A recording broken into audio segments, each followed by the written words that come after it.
Shalom, this is Beit Bamidbar Messianic Outreach. My name's Gene. This is Wednesday, October 29, 2025, and we're going to be covering another section of Galatians Chapter 4 tonight. Um, Welcome, come on in. It's pretty quiet tonight, but that's okay. People will show up when they show up. So let's go ahead and get started with our bulletin for the week.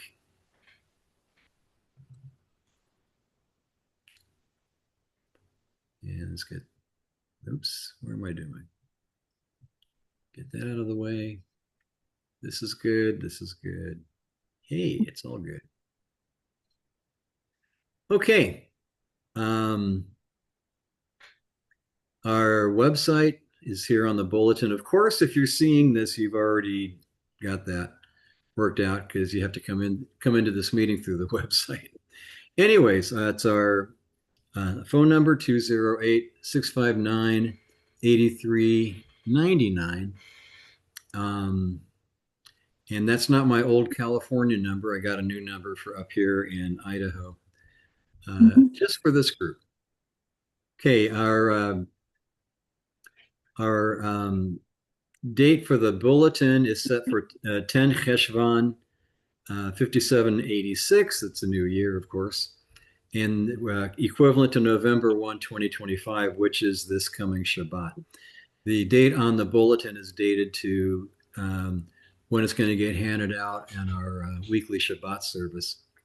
Speaking of which, 9:30 in the morning on Shabbat, we have our prayer service, Tefillot, Tehillim, and Rikudim, which is prayers, psalms, and dance. Mhm. Mhm. Prayer, praise, and dance, however you want to translate it. And we meet at the Idaho State Veterans Home in Post Falls. The address is here on the bulletin. It's open to the public, so come on down and you're welcome to join us. Okay. On Shabbat, we'll have our prayer service, the announcements and discussion of the weekly Parsha, and readings for this week are the Parshat Lech Lecha, and you have the portion there. And continually pray for the peace of Jerusalem. Always got to be doing that. Then next week's reading um, is going to be Parshat Vayera, and the reading for that is on here on the top right side. Um, just a reminder, weekly meetings. If you're hearing this, then you are on the weekly meeting on Wednesdays. And of course, you know how to, if you're seeing this, you know how to get into the meeting. Okay, upcoming events. The calendar is getting kind of thin. I need to sit down and work up the whole calendar for next year for events and stuff, and haven't quite got around to doing that yet. But it will be soon. I guarantee it. Okay, what's coming up towards the end of the month, November 20, actually next month, is Rosh Chodesh Kislev. And after that, in mid-December, we will have on Sunday evening, on the 14th, is Hanukkah evening. Yay! We can have another Mm. excuse to party and overeat. And thank God for his protection and his rescue, his salvation, and his providence. And we'll get into discussing Hanukkah as we get a little closer to that date. Okay, then we have a few other things to finish off the calendar year. And then, God willing, I'll have the uh, next year's calendar set up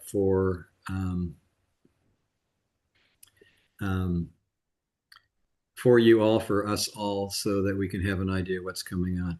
Okay, questions, comments, rebukes as far as the calendar is concerned.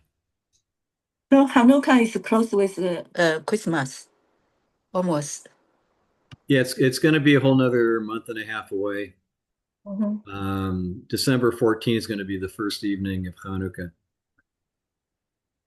Oh, Last for 1 week. Yeah.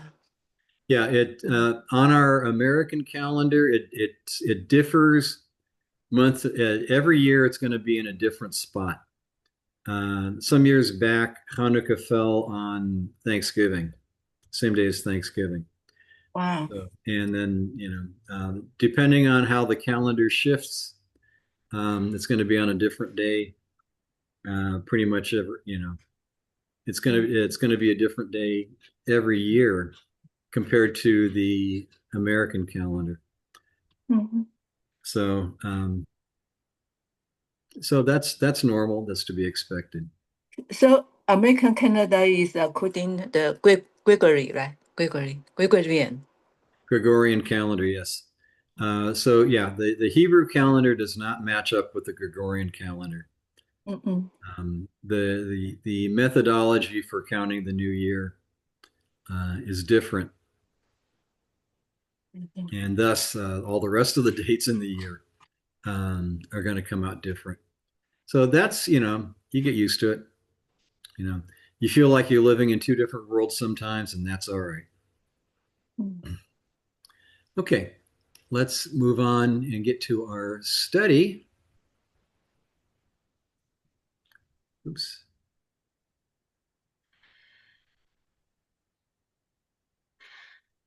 Okay,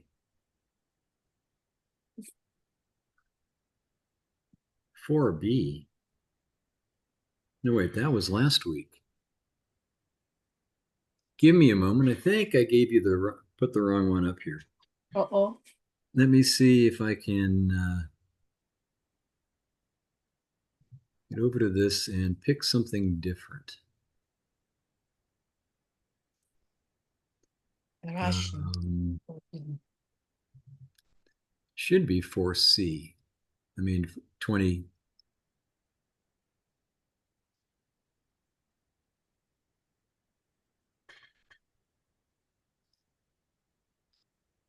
Give me a moment. I have to read this.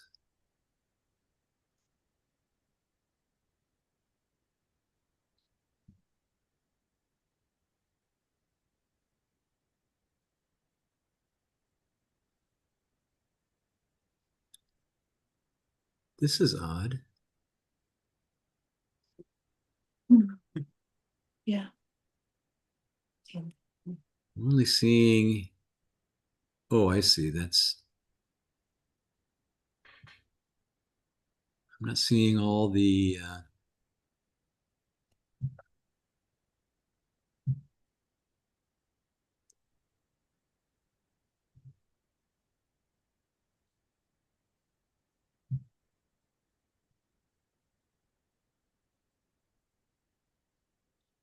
Yeah, there we go.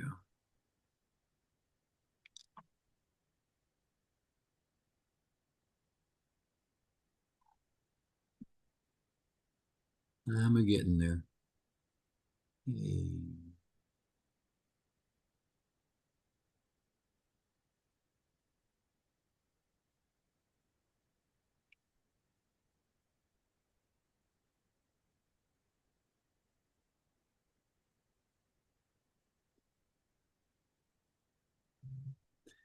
That was strange.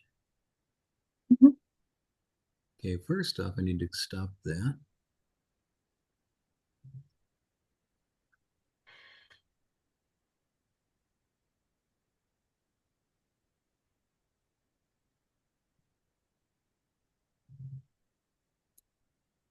Okay, I think this will do much nicer. Let's see. Oops.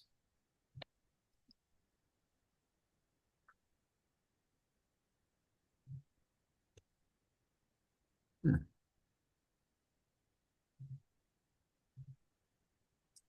Ah, wrong thing. Mm.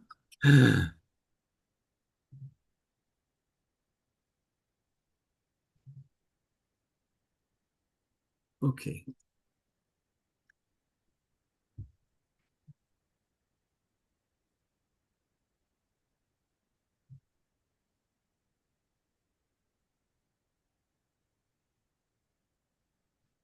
All right, here we go. Okay, Paul is reminding them that he is the one that introduced them to the truth in the kingdom of heaven. Clearly, the influencers are speaking of a way of getting into the covenant in a way that they always have. And previously, did they welcome Galatians with open arms? No. So what has changed? Nothing. They mean you harm. So the commentator is basically setting up the concept of this, of what's being said here, is the ones that are trying to turn you into converts of their particular movement are not working on your behalf. They're not your friends, and ultimately, they intend what maybe in their own delusion, they're thinking that they are doing a good thing for you, but in reality, Mm. um, they are not. They're not helping you at all. In fact, they're harming you. Okay. Yeah. Yeah. So uh, this again, we've been on this topic for actually the whole book is this topic. So we're gonna see this statement over and over and over again because we need to be reminded. Okay, next Mm-hmm. paragraph. There is a beneficial type of servitude from what Yeshua taught us by obeying the commandments of the written law. And there is also a harmful type of servitude if we put ourselves under the religious authority of those that demand it from us through their man made religious enactments. Okay. So there is a good obedience and a good servitude, but then there's also a bad servitude and bad obedience. And we need to know the difference. We need to be able to discern what is the difference and to uh, behave accordingly. Okay, verse 12 in our text. Brothers, I beg of you, put yourselves in my place. After all, I put myself in your place. Isn't it that you have done it? It isn't that you have done me any wrong. Okay, Englishman's Greek New Testament says, be as I am, for I also am as you, brethren. I beseech you in nothing, me you wronged. Okay. So the statement become like me, as one of the translations use that phrase. One opinion is this reflects the rabbinic definition of the disciple as a son. The Mishnah is full of arguments that were settled by, but Rabbi so and so did so, meaning their actions did the teaching. Some people disparage this statement, suggesting Paul is making himself making himself greater than God. But in reality, this teaching style was the accepted norm for this day. Okay, so it's not unusual that someone who is teaching or preaching says something outrageous like, "Listen to what I say. I have something good for you to learn." Okay. And if they're teaching and preaching biblical wisdom and biblical commandments, that's a good person to listen to. Okay. Option two of understanding this phrase. If you consider the previous sections, Shaul is urging the Gentiles to re-accept their family inclusion is by the grace of God, like Shaul, just as Shaul had to reject Phariseeism to trust in his family inclusion by the grace of God, like he now urges the Gentiles to do so. Okay, that's got a lot of small sections in there.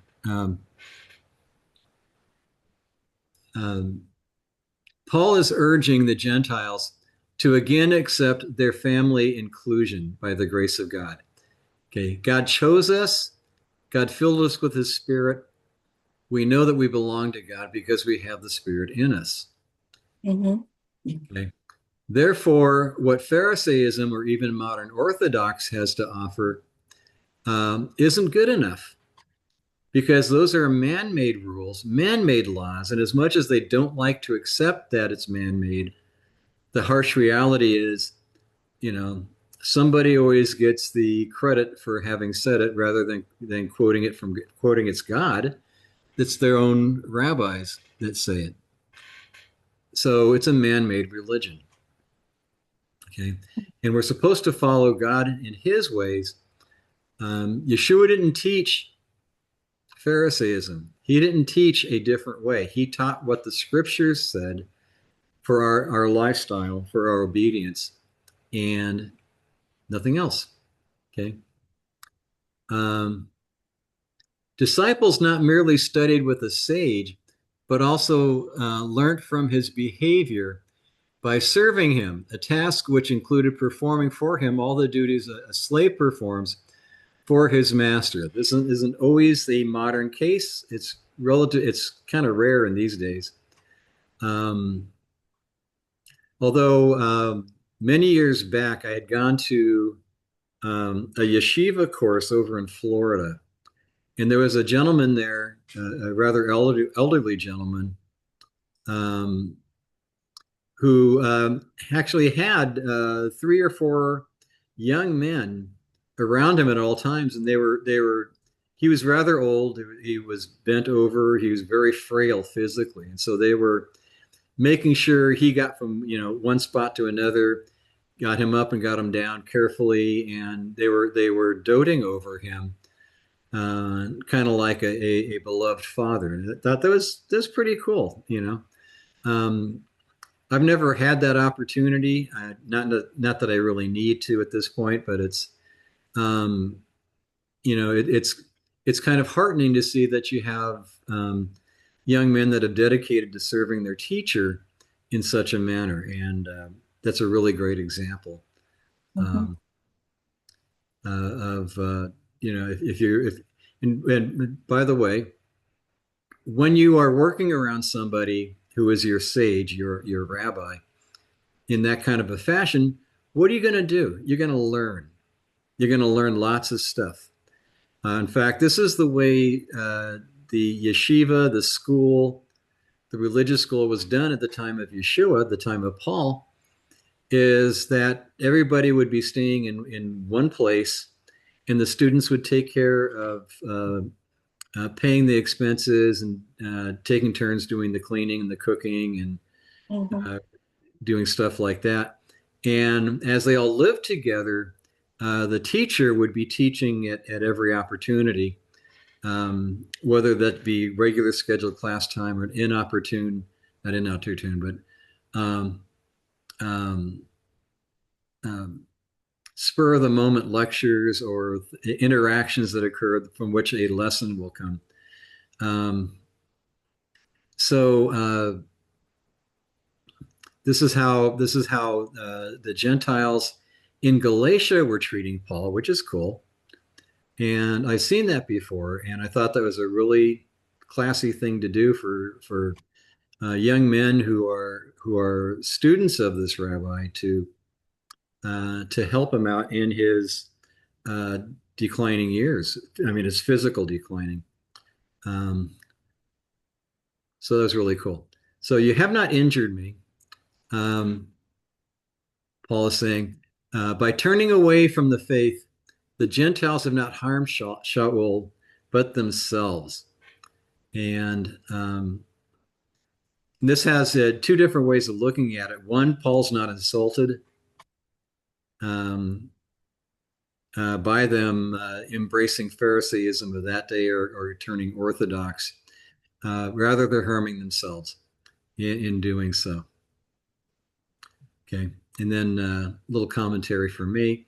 With this phrase, Paul also turns away a potential argument against his letter that he is in personal connection with the Pharisees for the attentions and the allegation and the allegiance of the Galatian Gentiles.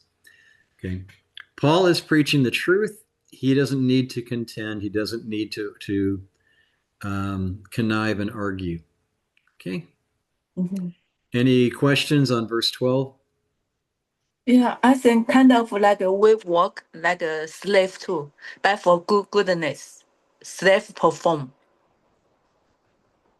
I'm sorry, I didn't catch that. Yeah, I mean like a uh, For him, all the duties a slave perform for his master. Uh-huh. Okay. Yeah, yeah. Yeah. It would not have been uncommon in that day, and I got to see it in action.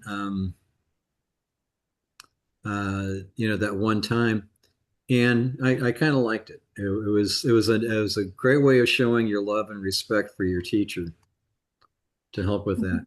Um, Yeah. okay, Yeah, let's yeah, move on.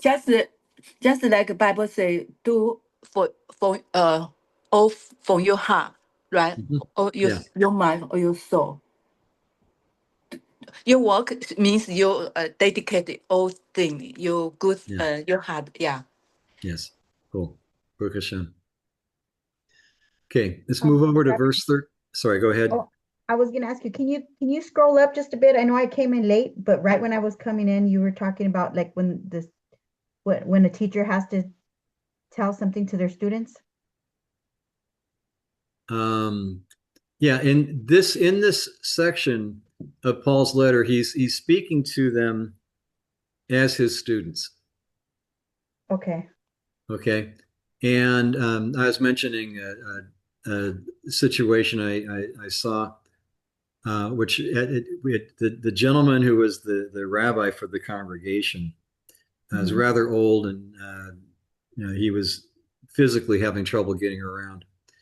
And so there were, I think, at least four young guys that were there at the meeting, helping him, making sure he got to his chair, got up from his chair, and moved around to where he needed to be safely. And they were all doting over this teacher, and I thought this is pretty cool to Yeah. have that level of honor and respect, for your teacher. So that was nice. Okay. Yeah, I heard. Okay. Thank you. Okay, verse 13. You know that it was because I was ill that I proclaimed the good news to you at first. There's a little bit of backstory there that's not in the letter that Paul wrote to the Galatians, but rather he's touching on something.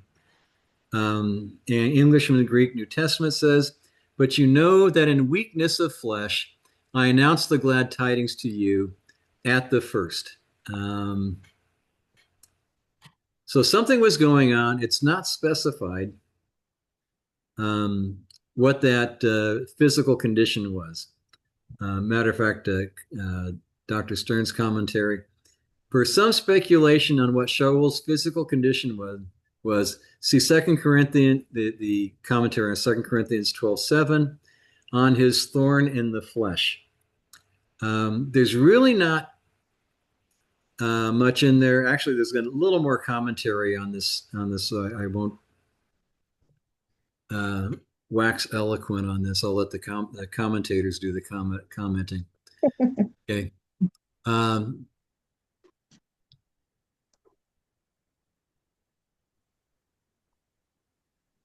let's see. Okay. So stuttering is one of the opinions. 2 Corinthians 10:10, 2 Corinthians 11:6, or epilepsy, 2 Corinthians 5:13, Acts 9:4, or weak vision, Acts 9:7, Galatians 4:15.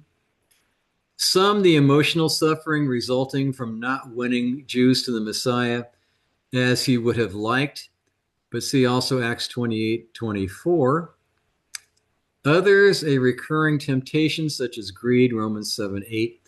And yet others take the following phrase, a messenger, Greek angelos, which means messenger or angel. Angel, by the way, is an English way of saying it, but it still means messenger. Hmm. From the adversary, in this case, to mean that this thorn was a demonic spiritual being, specially dispatched by Satan. Again, speculation from 2 Corinthians 12, verses 8 and 9. So you have a little room to speculate there. Shaul never explained in complete detail what that was, and so there's speculation. So basically, um, you have plenty of places to look at if you want to do your own research. Okay. Okay, I have a question on Yes. stuttering. Okay, I don't necessarily stutter, but I've noticed that what happens to me is like, for example, like I want to speak the word perfectly. So I hesitate sometimes, and it seems like I don't know what I'm saying. And then somebody hears me, and then they're assuming that I don't know what I'm trying to say. I really do know what I'm trying to say. I'm trying to be cautious about the words that I use. Mm-hmm. So sometimes it appears as though I'm stuttering. Yeah. Is that what is that? In this particular circumstance, Shaul is talking about what may be a spiritual opposition to him, or it could be just something, old age. you know, Don't start maybe his eyes already. are getting weak. He's, been out in the sunlight too much, and his eyes are really tired. Um, or it could be, something more physical, or it could be that maybe he gets too excited and he gets his words ahead of himself. Mhm. It's not necessarily an evil thing being used to attack him. Sometimes it could be um, just natural processes. Um, although Shaul uses the concept of a messenger from Satan to attack him, that attacks him. Mm. Um, it could be his own frustration with the fact that he's just, you know, getting old. Um, we don't know all the details perfectly, so it's kind of hard to make much in the way of speculation. But you have you have a number of options there, so pick and choose what you like. And Okay. you know, um, the idea is Shaul simply mentioning his frustration at not being able to do everything and say everything that he would like to. Okay. Okay. Thank you. Um,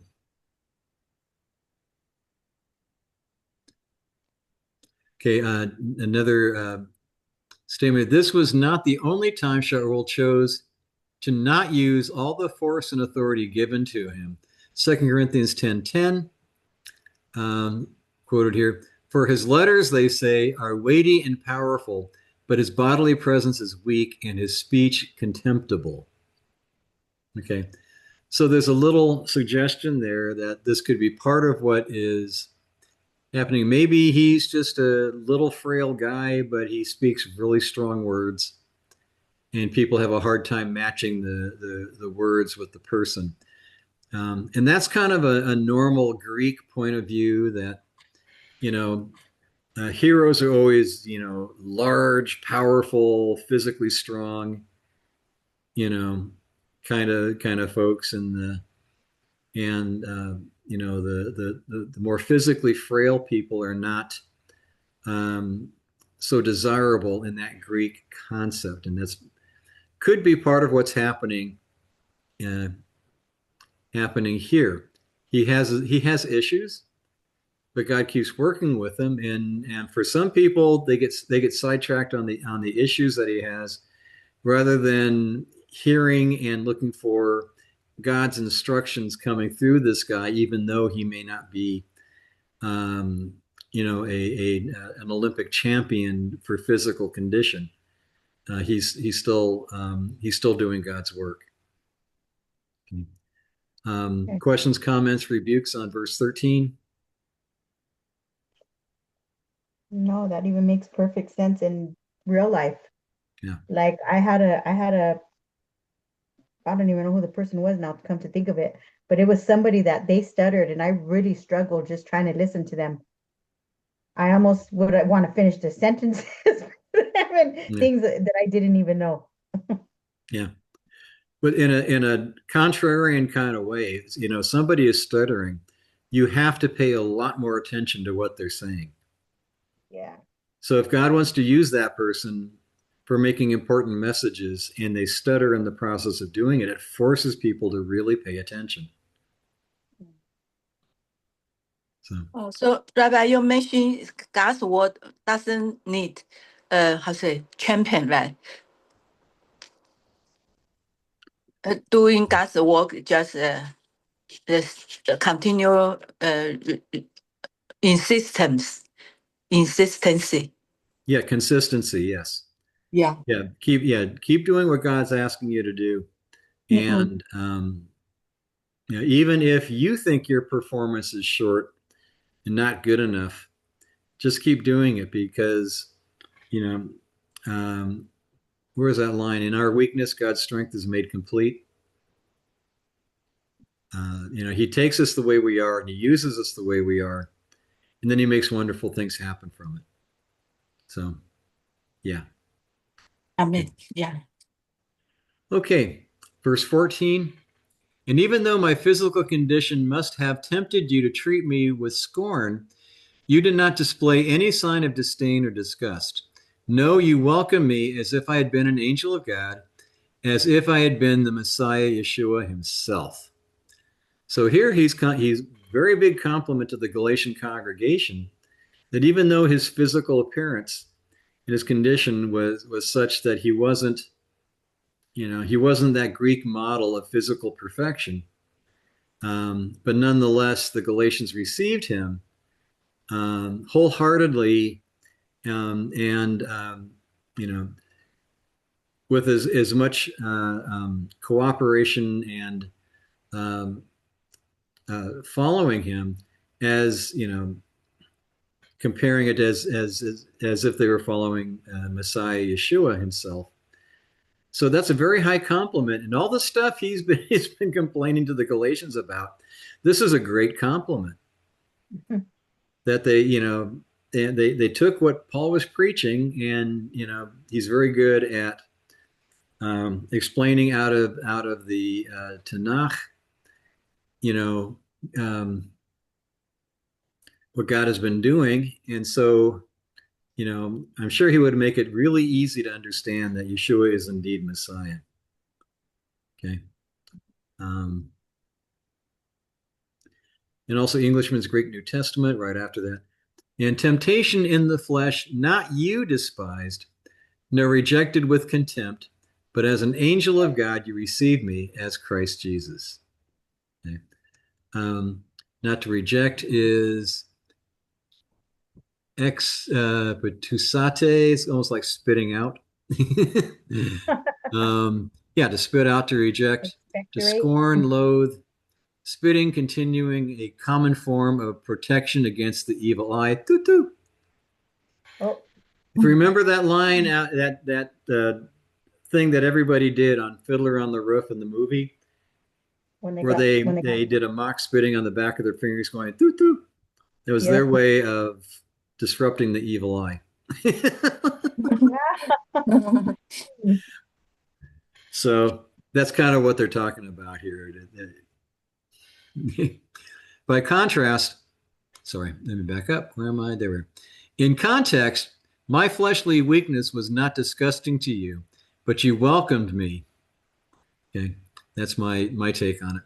In contrast, the flesh of Paul contrasted by the perfection of Messiah, yet this did not turn away the Galatians. So very much a compliment to the Galatians, and all in the middle of all of Paul's complaining. He gives them a very strong compliment. So it's one of the things that you want to learn to do. If you're speaking to a group, is you don't want to be only negative. People are going to think that you don't like them or that they can only do bad things.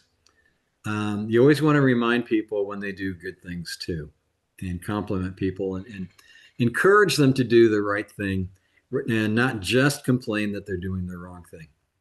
Okay. So they received me as an angel reminiscent of Bereshit, Genesis 18. And oops, I forgot a chapter in there. Matthew 10:40. Okay. Out of Matthew 10:40. He who receives you receives me, and he who receives me receives him who sent me. This is when Yeshua was sending out the disciples to preach the good news, and to not take any money with you. Don't take any extra clothing. but rather just show up in town, and whoever receives you, you give them a blessing. If they don't receive you, don't give them a blessing. But here's what it is: if you receive the messenger, you receive the sender. Okay. Mm, If you yeah. receive the messenger, you receive the sender. And that's sort of the concept here. Okay. And so Paul is commenting on that since the Galatian congregation received him as somebody who was sent by God, um, then uh, then the one who sent him, Yeshua himself, is also received and validated. So that's what Shaul is mentioning here. Okay, any questions on verse 14? I had a question. That evil eye, is Yeah. that something, you know how, I don't know if it's related to the Catholicism, but a lot of people who are Catholic, they wear that red string, and in it, the red string, they have like that some kind of eye that's in there. Is that the same thing? I'm not sure what that is, what you're talking about. I've Um, seen. however, uh, you'd have to go to their sources. They'll explain it. Um, being in a Jewish cultural setting like the Galatian congregation, Mhm. um, I'm not sure to what extent the concept of the evil eye was developed at this time where Shaul was writing his letter. Um, Certainly developed in into the Middle Ages and so on within European Jewry. So which is why it's very famous in Fiddler on the Roof. Okay. But And then also, like, in even when you remember, I don't know, when we used to take our field trips down to downtown LA, and we used to uh-huh, go to the store, David store. I forgot the yeah, name of it. But when we used to go there, I remember in their scene also they had the blue string, and it had the eye in there as well. yeah, yeah, yeah. The eye of God is portrayed in some Jewish art, and it's it's a God who is watching over us. Okay. Um, okay, let's move on to verse 15. So what has become so what has become of the joy you felt? For I bear you witness that had it been possible, you would have gouged out your eyes and given them to me. Okay, what then was blessedness your? For I bear witness that, if possible, eyes you're having plucked out. Uh-oh, my screen just went blank for some reason. Uh, let's see. If possible, your eyes having plucked out, you would have given them to me. English from Greek New Testament. In case you're ever curious as to how clunky Greek is compared to English from For an English real. speaker. um, Not a Greek speaker. Okay, but the idea is it could it corresponds. Where am I in the right spot here? Okay, it corresponds to the Hebrew ashrei as used in Bereshit, Genesis 3:6, Devarim 33:29, and Matityahu 5 verses 3 to 11. Ashrei, we see that in the what we call the Beatitudes. It comes from the Greek beatus, and it's a rough equivalent to ashrei in Hebrew, which means happy or joyful. Okay, it's translated into the English in King's English. Um, blessed is the pure in heart. Okay, and all these blesseds. In Hebrew, that's ashrei. That's actually even a section in the prayer book. You especially find that in the Yom Kippur prayer book, where you have a special. Okay, it's saying my internet's as unstable. That's not good. I should be the only unstable one here, not the internet. Yeah, because you keep cutting out, Rabbi Jean. Oh, really? I have no idea why. I can't hear you. Okay, that's interesting. Okay, let me try to I finish can't this up. hear you. Uh-oh. Okay. Okay, testing. Are we still here?